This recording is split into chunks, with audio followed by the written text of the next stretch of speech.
Guys यस्तो live छ ओहो पुरा ड्याम फुटेर आयो यार पुरा चाइनाको ड्याम फुटेर आएर छ आमामामामामा ल यहाँ हामीले अब ओहो यार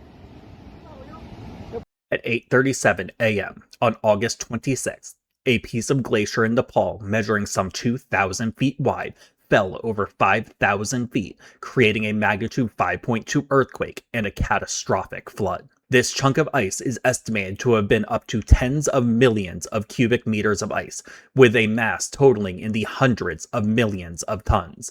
When this mass hit the valley below, it struck with enough energy that it instantly shattered ice and rock into a slurry, creating a solid mass that flowed like it was liquid. The mass converted 4 trillion joules of potential energy into kinetic energy, overcoming the forces that normally keep solid masses behaving like solids. These 4 trillion joules of energy created what was originally detected as a magnitude 4.4 earthquake in the region.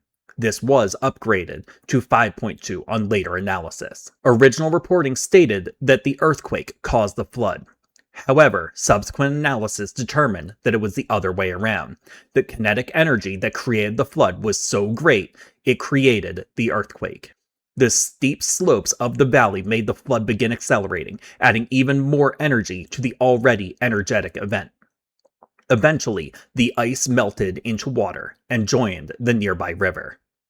This turned the flood into an inland tsunami, with floodwater reaching as much as 160 feet high and flowing over 50 miles per hour downstream.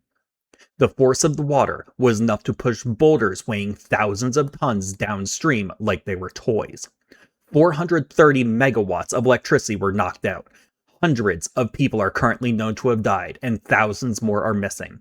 The death toll is expected to rise over the coming days.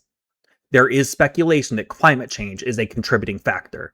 The region where this collapse occurred is warming at roughly double the global average. However, glaciologist Andrew McIntosh cautions, so few of these events are documented that we're not really able to make very clear statements about the specific relationship between glacier collapse and climate change yet.